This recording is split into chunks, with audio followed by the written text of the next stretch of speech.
Você já ouviu dizer que algumas passagens bíblicas são mal interpretadas?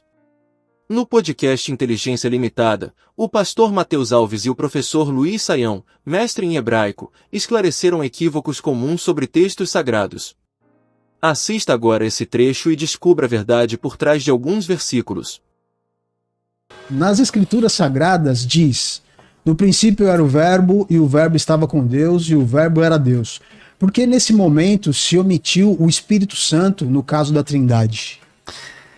Veja, na verdade não é que se omitiu, é que todos os textos bíblicos são escritos e esse texto ele está com uma intenção de fazer referência a uma verdade, um tema que deve ser ressaltado, né? E aí, o que João está querendo fazer? O texto do Evangelho de João, com seus 21 capítulos, é especificamente destinado para mostrar que Jesus não só é o Salvador ou o Messias, mas que ele é divino. Por isso que você tem os chamados 7 sinais que mostram a divindade de Jesus. E para mostrar isso, então ele começa lá em Logos, né? No princípio era o Verbo estava com Deus, o Verbo era Deus. Não existe omissão do Espírito, o Espírito não está reservado para esse capítulo. Quando você lê um pouquinho mais para frente, chega no capítulo 3, Jesus conversando com Nicodemos, ele vai dizer que o Espírito sopra onde quer.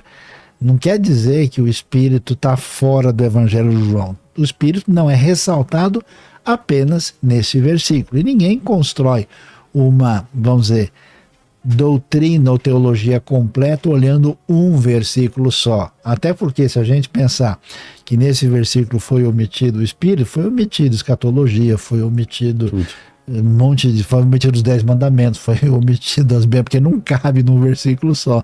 Então a coisa é mais tranquila do que a gente imagina. A pergunta dele foi em João 1. Em João 1? Por que não tem o Espírito?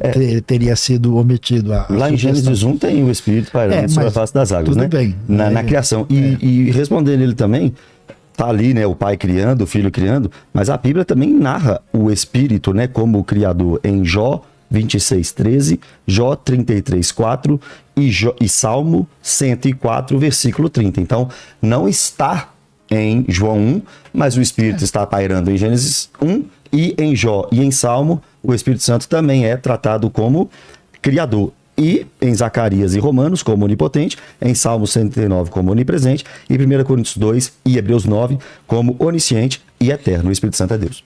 Ruach Elohim merachefet al pnei hamaim. É a frase. O Espírito de Deus pairava sobre a face das águas. Aí hebraico. Veruach Elohim merachefet al pnei hamaim. Vai lá, Leme. Verua Elohim merachefet al pnei hamaim. Al pnei hamaim. Tá bom. Rapaz, olha o Lene, mais um conhecimento adquirido. O Rabino Lene tá ordenado. Hebraico é a área dele, né? Eu comecei um curso de hebraico, eu estava na transliteração, não estava na gramática, com o César Cavalcante, que você conhece, claro, com toda certeza. E, rapaz, eu vou voltar pro curso, que eu não terminei, mas não é tão simples não, né? Hebraico é trapa, só gente doida que mexe com isso. Não pode confiar em quem estuda hebraico, não. Ninguém é normal que mexe com essas coisas, não. O Gabriel Felipe, ele fala aqui o seguinte: vocês podem falar sobre o não julgueis? Hoje você não pode dizer que é errado o que é errado, porque se você não está julgando, sendo Deus, e Deus manda nós não julgarmos. Ah, meu papai, esse não julgueis me faz suar. A turma fala assim, olha, fulano está no pecado, não julgueis, porque está na Bíblia. Realmente está na Bíblia, né, Sérgio? Não julgueis para que não sejais julgados. Mateus capítulo 7, versículo 1. Então a mulher está na prostituição, não julgueis. O homem está fazendo caixa 2 lá na empresa dele, não julgueis. O bandido está roubando sua casa lá, não chama a polícia não julgueis. Será que é isso que Deus está falando? É claro que não. Primeiro, o próprio contexto da passagem mostra que o que Jesus está condenando é a hipocrisia. Se você tem uma trave no seu olho, mas está reclamando do cisco no olho do vilelo do Saião, você é um hipócrita ao julgar. Você não pode decidir sobre algo ou alguém se você não é exemplo disso. Agora, a própria Bíblia que diz não julgueis, no contexto já mata esse não julgueis aí para aceitar qualquer coisa, para aceitar tudo. Agora, a Bíblia diz, o próprio Jesus, julgue pela reta justiça. Se você não pode julgar na hipocrisia, você pode julgar de acordo com as Escrituras. É o manual de fé e prática. Por que que eu sei que muitos pecados estão errados? Porque eu tenho um cânon. Eu não estou julgando a minha cabeça, eu estou julgando por causa da Bíblia. Tem muita coisa que a Bíblia diz e continua sendo pecado. Eu não estou julgando, eu só estou proferindo o que as Escrituras dizem. A própria Bíblia que diz que não julgueis, diz que a gente tem que julgar as profecias. Então como é que eu vou julgar as profecias se eu não posso julgar? Né? Ouvir tudo e reter o que é bom. Como é que eu vou exercer disciplina na igreja sem julgar? O apóstolo Paulo julgou um rapazinho que estava deitando com a mulher de seu pai, lá em 1 Coríntios capítulo 5, mandando ele embora da igreja, entregando a Satanás. Sabe o que Jesus falou? O Jesus da Bíblia, não o Jesus de hoje. O Jesus da Bíblia disse assim, olha, se eu tenho um problema com o Saião, vai lá e resolve. Sim. Vai lá e resolve. Se o Saião não quiser me perdoar, chama 2 testemunhas. Se não quiser, leva para a igreja inteira. E se eu não quiser ouvir a igreja inteira, então você vai ter que julgar aquela pessoa como gentil e publicano. Não é do povo de Deus e é traidor do povo de Deus. E aí você expulsa essa pessoa da igreja naquele texto. O que ligados na terra terá sido ligado no céu. O que desligado na terra terá sido desligado no céu. Eu acho que o grande problema quando a gente lida com essa questão é a maneira como é percebido a expressão não julgar.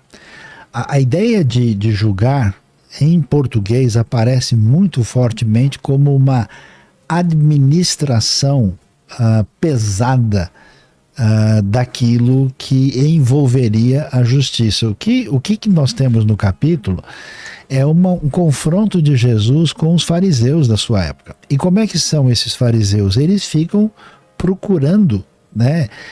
Como Jesus diz, vocês engolem um camelo, né? E não, com mosquito. Isso. Então eles administram um procedimento indevido. Então o que ele está dizendo? Vocês não devem proceder com esse tipo de juízo pesado, particular, porque o juízo que não vem acompanhado de misericórdia, né? Como diz Tiago, a misericórdia triunfa sobre o juízo. É um juízo que não tem a intenção de recuperar a pessoa que entrou por um caminho indevido. Mesmo quando havia uma postura de disciplina na igreja, não era só para bater na pessoa e dizer, você é feio, você errou. A ideia era tentar recuperar essa pessoa de alguma maneira. Então, como você tem, por exemplo, eu encontrei um indivíduo certa vez e ele pertencia a uma comunidade religiosa. E ele estava tomando guaraná na padaria. Alguém passou e acusou ele de estar bebendo bebida alcoólica. Ele não conseguiu nem se defender, ele foi expulso da comunidade. O cara tinha um ressentimento do tamanho do mundo. Então, por causa disso, tem gente que resiste. Agora, do outro lado, é claro que você tem que ter critérios éticos, que às vezes as próprias lideranças religiosas não apresentam. E esses critérios éticos fundamentados nas Escrituras são importantes. O termo não julgar, o julgar está ligado com agir com discernimento adequado para, de fato, distinguir o que é correto e o que é incorreto. Então, hoje a gente está num ambiente meio confuso em relação... Eu acho que tem gente que erra no sentido de bater pesado demais, inclusive em coisas secundárias e irrelevantes, e gente que na verdade faz vista grossa diante de certas coisas que são inaceitáveis.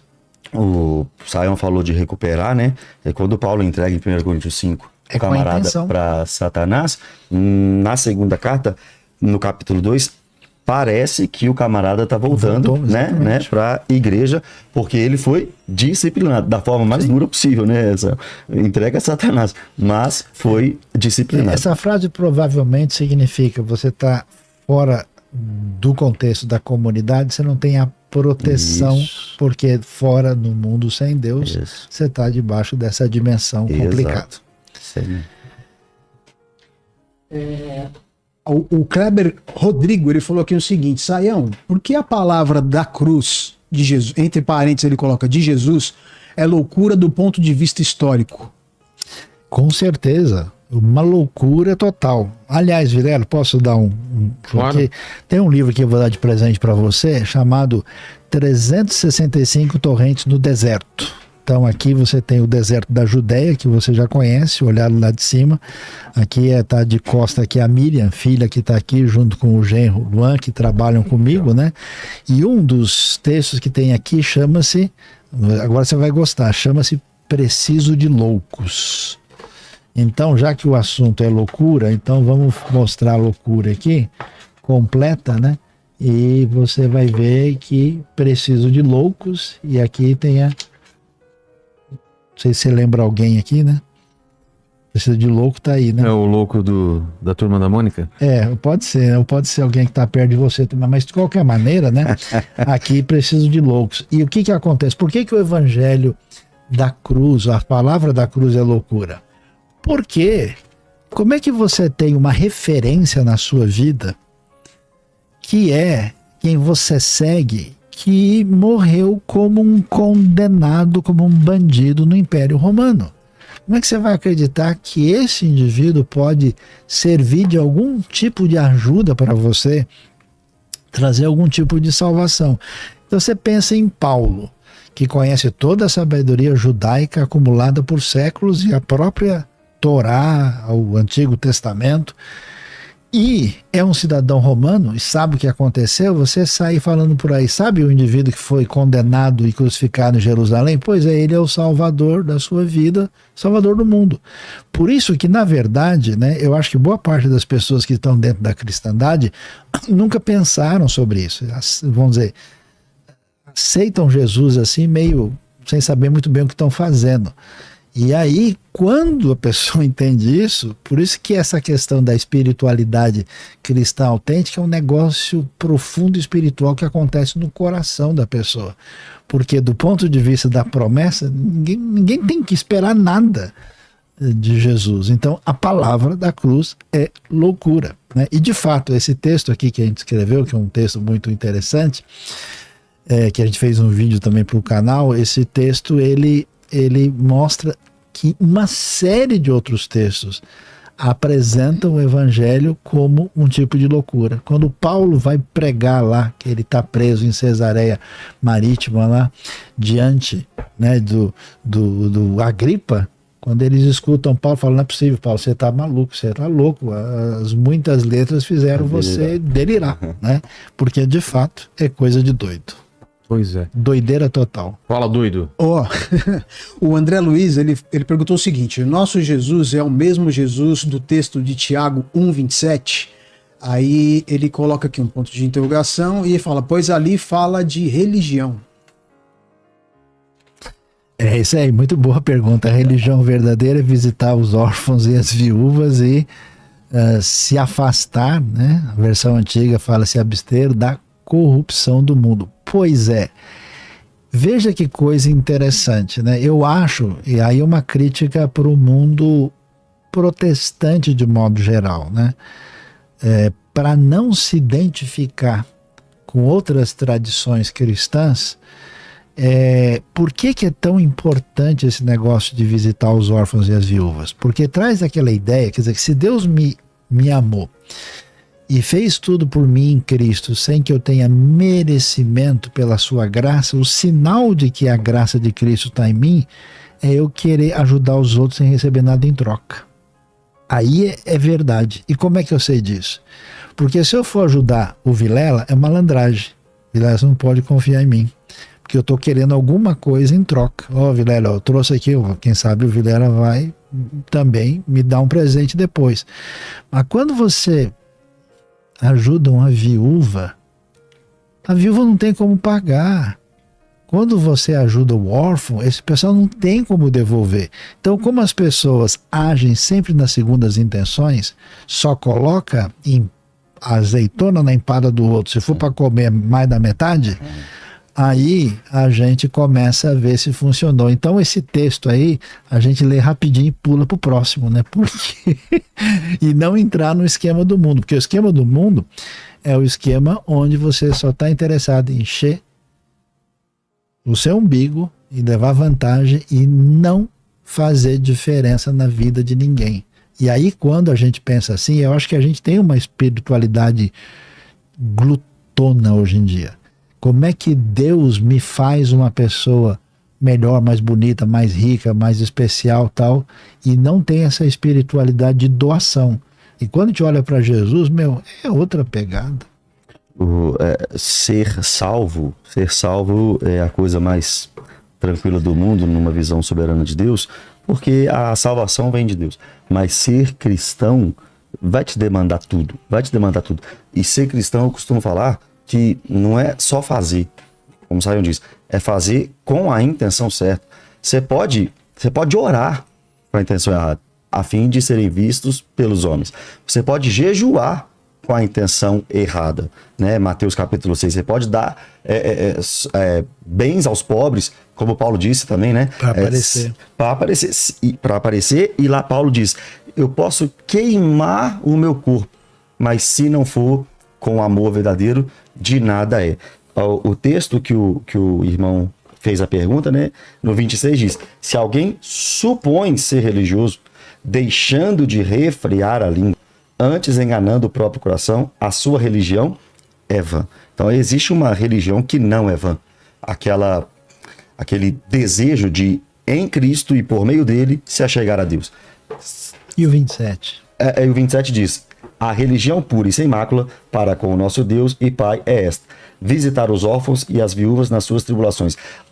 Alguns irmãos aí, eu não sei se eu chamo de irmãos, às vezes eles param só nisso aqui também, só fazendo um pontinho nisso, porque eles dizem, não, religião certa é fazer o bem.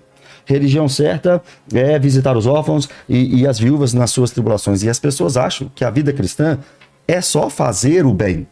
Então, às vezes, as pessoas não reconhecem Jesus como Salvador, mas fazem o bem. Às vezes, as pessoas não arrependeram dos seus pecados, mas fazem o bem.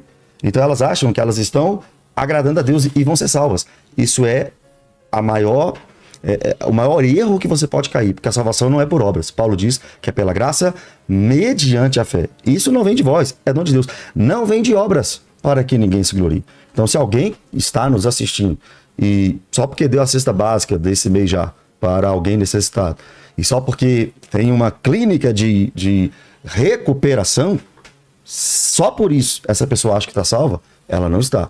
A salvação é o arrependimento de pecados. Eu sou pecador, eu vim de Adão, eu sou filho de Adão, eu estou indo para o inferno, caminhando a passos largos para a condenação eterna, para queimar no Guiena, lago de fogo e enxofre, para todo sempre. Por quê? Porque eu sou mau. Agora, esse Jesus é a solução. Deus amou o mundo de tal maneira, né? Que deu o seu filho unigênito. Aquele que não crê, a Bíblia diz, já está condenado. E o Sayão puxou, acho que ele fez isso de caso pensado, para o final, né? E a si mesmo guardar-se incontaminado do mundo, né? Então, mas aí quando acontece essa recepção da graça de Deus e o perdão, a ideia bíblica é que a pessoa é cheia de amor e de graça, que ele vai ter essa disposição, porque se ele encontrou uma realidade espiritual em que ofuscou tudo aquilo que a realidade à nossa volta promete, o desejo dessa pessoa é ser sal da terra e luz do mundo. Aí é uma outra pegada. Então, é complicado quando isso não acontece. Por isso que eu acho que boa parte da nossa espiritualidade hoje, ela está, de alguma maneira, adoecida. Porque ela precisaria mostrar esses sinais de que essa graça invadiu o coração das pessoas. É possível fazer o bem sem Jesus, mas é impossível deixar de fazer o bem com Jesus. E o bem desse jeito. Não, né? Claro, com certeza. que o bem normal Segundo a gente as faz. Escrituras. Chamar o Vilela para comer pizza, não, de boa. Mas não chama não, primeiro come tudo. O bem. Muitas vezes, interpretações erradas podem distorcer o verdadeiro significado das Escrituras. Por isso, é essencial buscar conhecimento e entender o contexto. Que possamos sempre julgar com justiça, à luz da palavra, e viver segundo a verdade de Deus. E você, já tinha essa compreensão sobre esses versículos? Deixe seu comentário. Se você chegou até aqui, se inscreva, curta, compartilhe e registre sua opinião nos comentários. Sua participação é muito importante para continuarmos trazendo assuntos interessantes como este. Obrigado por assistir, Que Deus te abençoe, e nos vemos no próximo vídeo.